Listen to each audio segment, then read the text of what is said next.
Very much. Shri Hanuman Beniwal ji. बाबू जी महोदय, सदन में आज राष्ट्रीय राजधानी क्षेत्र शासन संशोधन विधेयक 2023 पर चर्चा हो रही है। मेरे से पूर्व दोनों पक्षों के वरिष्ठ सांसदों ने इस पर लंबा चौड़ा भाषण दिया। ये अच्छा होता कि जब सदन चालू हुआ उसके 1-2 दिन बाद ही बैठ के तय हो जाता, तो 15 दिन हमारे खाली नहीं जाते, ऐसे ही चले गए 15 दिन। ये बात तो बैठ के वैसे ही हो जाती। एक मिनट, आप लोग भी साथ थे नहीं चलाने के अंदर, अगली बार तो आप भी नहीं चलाने में थे। एक मिनट सवाल महोदय, इसके उद्देश्य और कारणों की तरफ देखें तो ये ध्यान में आया कि इसका उद्देश्य दिल्ली राष्ट्रीय राजधानी क्षेत्र शासन अधिनियम 1991 में संशोधन करना है।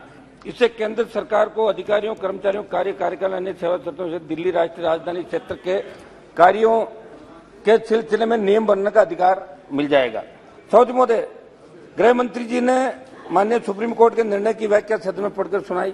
जैसा कि हम सब जानते हैं, सुप्रीम कोर्ट की संविधान पीठ ने ये कहा था कि जो अध्यादेश आप लाए हैं ये गलत है, जिसके बाद केंद्र सरकार ने 19 मई को अध्यादेश लाकर न केवल संवैधानिक सिद्धांतों का उल्लंघन किया और निर्वाचित सरकार के अधिकारों को, आप बात तो कर लो, बालियान जी डिस्टर्ब क्यों कर रहे हो?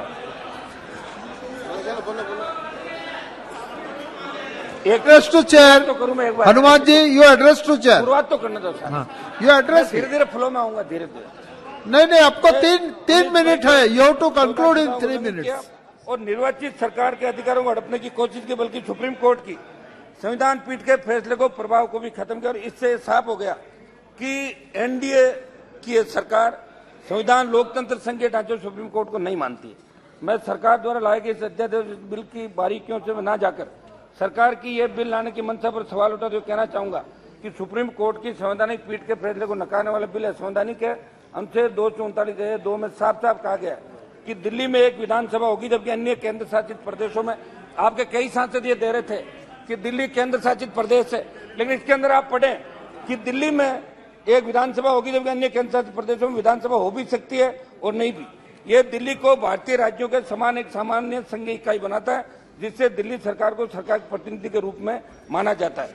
सौज महोदय, हमारा तो इसके अंदर गृह मंत्री जी यहाँ बैठे हैं, मैं इनसे आग्रह करूंगा कि ये जितनी भी छोटी पार्टियां इस देश के अंदर है, जो आपके एनडीए के एलआई के अंदर भी थी, आप इन छोटी पार्टियों से नहीं डरे। गृह मंत्री जी, ये कहीं न कहीं आपको हमेशा मदद करती रही, पहले भी हर जगह मदद करती है, इनसे कुछ भी नहीं होगा।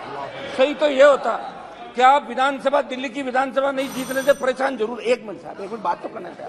तो सब लोगों ने बोला आधा घंटा भाषण दिया, 1 मिनट बात तो समाप्त करना था मेरी। आप इतना इनका पीछा नहीं करे, क्योंकि आप जितना इनका पीछा करोगे उतने ही वापिस जीत पाएंगे, इसलिए आपको इस चीज का भी ध्यान रखना।